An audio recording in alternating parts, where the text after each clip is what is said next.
ಅಕ್ರಮವಾಗಿ ಪಡಿತರ ಅಕ್ಕಿ ಸಾಗಾಟ ಮಾಡ್ತಾ ಇದ್ದಂತಹ ವಾಹನವನ್ನ ಮತ್ತು ಆರೋಪಿಗಳನ್ನ ಪೊಲೀಸರು ಬಂಧಿಸಿರುವ ಘಟನೆ ಕೊಪ್ಪಳ ಜಿಲ್ಲೆಯ ಗಂಗಾವತಿಯಲ್ಲಿ ನಡೆದಿದೆ. ಇನ್ನು ಅಕ್ರಮವಾಗಿ ಸಾಗಿಸುತ್ತಿದ್ದ ಪಡಿತರ ಅಕ್ಕಿಗೆ ಕರಾವೆ ಕಾರ್ಯಕರ್ತರು ಬ್ರೇಕ್ ಹಾಕಿದ್ದು ತಕ್ಷಣ ಪೊಲೀಸರಿಗೆ ಮಾಹಿತಿ ಕೊಟ್ಟಿದ್ದಾರೆ. ಸ್ಥಳಕ್ಕೆ ಧಾವಿಸಿದ ಪೊಲೀಸರು ಅಕ್ಕಿ ಮತ್ತು ವಾಹನ ಹಾಗೆ ಆರೋಪಿಗಳನ್ನ ಬಂಧಿಸಿ ಕೇಸ್ ದಾಖಲಿಸಿದ್ದಾರೆ.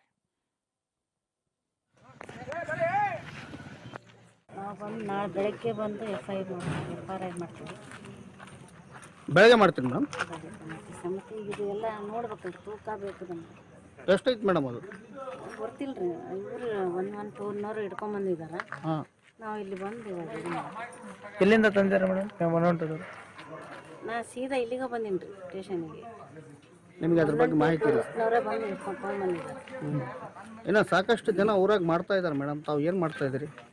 ನಾವು ಮಾಡ್ತಾ ಇದ್ದೀವಿ ಸರ್, ನಮಗೆ ಸಿಕ್ಕಿದ್ದು ನಾವು ಮಾಡಕತ್ತೀವಿ. ಇಲ್ಲ, ಸಾಕಷ್ಟು ಕಡೆ ನಾವು ನೋಡ್ತಾ ಇರ್ತೀವಿ, ಗಾಡಿಗಳು ಹೋಗ್ತಾ ಇರ್ತಾವ ಪಡಿತರ ಅಕ್ಕಿ.